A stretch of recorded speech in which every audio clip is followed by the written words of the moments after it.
Unrivaled, the new women's 3-on-3. Like that three, like an N. I can't do an O. Like, oh, 3-on-3.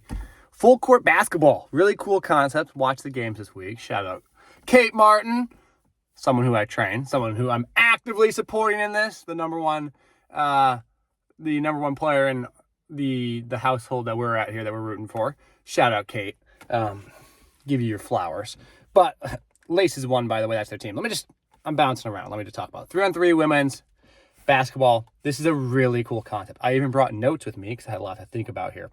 I've been really interested in this because basketball itself needs something different. I made a video recently about NBA viewership going down, and this is beautiful from what I can tell in terms of an effort. What will happen long term, I don't know, but I don't care about long term right now. I care about the idea in the immediate term, the present. We're in the immediate term, the present.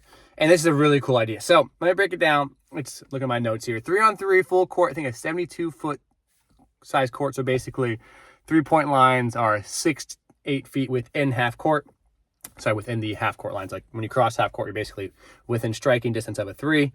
At 7-minute quarters, the last quarter is an Elam ending. So those of you familiar with the TBT, they play to a set score. So every game ends on a game-winning point. Imagine that the game is 70-60, add 11 points to the winning team. So now it's 81 is the point total we're trying to get to. So it's 70-60. First one to 81 wins. Ends on a game-winning shot regardless. I think this is so cool. I think for a lot of reasons, it's going to be really beneficial for basketball, push basketball a little bit further, open up new ideas, because right now we're in a state of affairs of basketball where people like basketball, people watch basketball. There's things like the Next Chapter and these one-on-one basketball things that do really well. And we want basketball, but we don't. Basketball is so unique because you can play it in many different ways. You ever played basketball as an athlete, there's like 3-on-2 drills, 3-on-3 drills, shell drills. There's all these drills you can do. And within those mini side games, some of them are really, really, really fun. As a basketball player, that's just part of basketball, and we love that. And each little game of basketball kind of showcases things differently. I played on a 3-on-3 league just like this at the YMCA in 2015 or 14, something like that. It was a blast. The quarters are longer. The games would be like 140 to 130, but it was so much fun because every action was an important action. There was no get back on defense, cherry picking, easy layups in the sense that the defense wasn't set, like you get in pickup. Every single action involved an opportunity to score because there was no way to clean up for someone's mistake. What I mean by that, if you're doing 3-on-3 and you set a pin down, I'm drilling a basketball, there's a pin down on the right wing, you have to guard that well because there is no help side big man to block that shot if you make a mistake on communication. It forces the defense to play good defense. And if the offense plays correctly, they will score every single time. It's massively offensive biased, but it's biased in a way that rewards good basketball. Going one-on-one, you really don't have that much of an advantage. One-on-one on 5-on-5, on one-on-one versus 3-on-3, it's going to be coming down to you and the person guarding you. But on 3-on-3, when you run an offensive action, if you run it really well, you will score every time. 5-on-5, you can run a great action. 7-footer comes weak side, boop, sticks it to the backboard. The rotations are just shorter in distance on 5-on-5. 3-on-3, there sometimes isn't even a rotation because you have the ball and you have the two people in the action. So there really isn't any help side, which rewards offense. So what this does, it makes basketball, for the purists, more basketball-centric. If you watch the Laces play the Phantoms, that's Kate's team, by the way. Shout out to the Laces. They played awesome. They were awesome. They passed the ball. They threw it right away. They threw to spots. They threw to openings. And in that, they absolutely blew out the Phantom. It was like a 40-point game because the other team did not necessarily orchestrate their offense the same. And because of that, you can just keep scoring and scoring and scoring if you know what you're doing. Defensively, there are things and adjustments you can make because you have to force certain shots and certain actions. You're not totally up creek without a paddle. You do have some options to guard and some unique things, like you could instigate some sort of trapping and rotation, which would be kind of fun actually, or even a zone. And it's forcing the coaches to be creative, and it will do that as the league continues down the road. It's just the first week. No one's going to come out with some novelty defense because this is kind of the first time anyone's played this. Bad shots will happen, like in basketball, any bad shot. You watch NBA turn it on right now, you're going to have 5-on-5, someone takes a bad shot. But the time course between that bad shot and the next shot is so quick that the bad shots don't really matter as much. If you watch the NBA and you watch a possession, or even college basketball, even worse. College basketball is even worse with this. Forget the NBA for a second. College basketball, you watch a possession, they dribble the ball around for 32 seconds, someone throws something up in the lane in a cluttered mess that they're trying to draw a foul, nothing happens. Then everyone's kind of muddying around for the rebound, and then everyone gets back on defense, and the same thing happens. You're like, ugh, this is sometimes tough to watch. And if you ever play pickup basketball, that's the case as well. But what's really cool about this, because it's 3-on-3, you take a bad shot, you are immediately on the offensive on that rebound. You don't have to break a press. You don't have to actually fight for many rebounds because there's not tons of people around, and you're immediately looking to score. So it goes from one bad shot, where sure, it totally happens, but immediately into the next possession. So it doesn't sit there and like marinate, this bad taste in your mouth about this shot someone took. Because bad shots happen. That's basketball. I take bad shots. You take bad shots. Everyone takes bad shots. But we want lots of shots. So in all, the bad shots kind of get diluted out. The parts per million is less than it would be otherwise.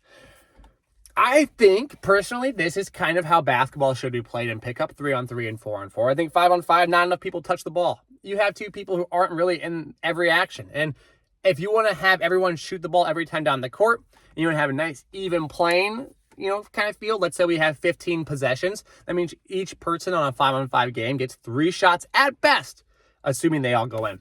If you have 15 possessions on 3-on-3, each person gets 5 shots. It is way, way, way more incentivizing to try and, how do I put it?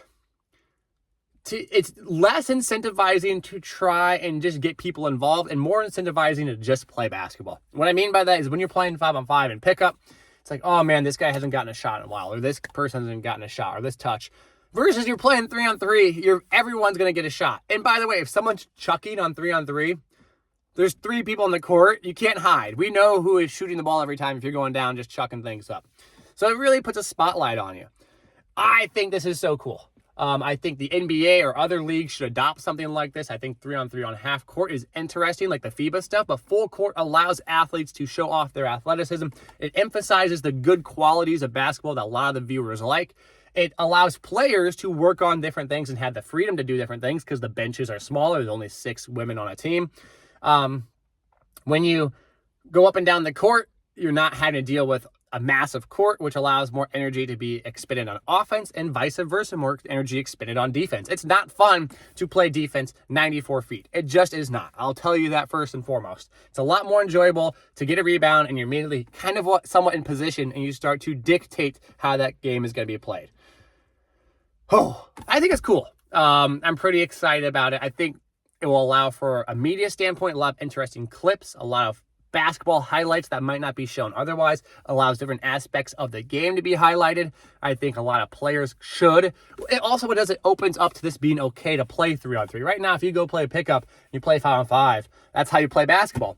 And no one really considers 4-on-4 and 3-on-3 and stuff like that, or even playing the side hoops at a gym, 3-on-3. But it should be an option. It should be encouraged. And the more we can just play basketball, I think the better basketball is going to be because we're going to develop new things. We're going to appreciate different things. And from a viewership standpoint, we're going to enjoy different forms of basketball. Obviously, you're going to like the kind of purest form of basketball probably the most because that's where basketball is derived from. But that doesn't mean, like, I like football, I watch football, but I'll play 5-on-5 flag football. You know what I mean? Growing up, when you played flag football, you kind of just played whatever. You didn't say, oh, it has to be 5-on-5. And in basketball, it was either 5-on-5 basketball or you kind of sometimes played 2-on-2, but mainly it's 5-on-5. You played 21, which is a version of 1-on-1, or you played knockout. There weren't really many different derivatives of basketball that people gravitated towards. Yet other sports like soccer and football, they didn't have the limitations. Like wiffle ball, and we played. I love baseball. I love playing wiffle ball. Play with 3 people, 4 people, 5 people. Just make the rules to make it work. I'm excited about this. Unrivaled. It's airing on HBO Max for all the games, like TNT, Fubo, and YouTube TV. Maybe have all the the networks holding it.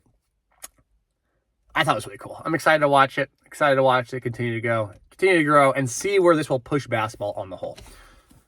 Got my Valkyrie shirt on, so supporting a big WNBA, big women's basketball post right here. excited about it. I think it's really, really, really cool they're doing this. I think it's really important, the timing they did it, the excitement around the WNBA. Keep WNBA and women's basketball present. Keep basketball present on the whole. There is an opening with the NBA not drawing the attention like they have been, so people want content. This is going to be really cool content, and hopefully,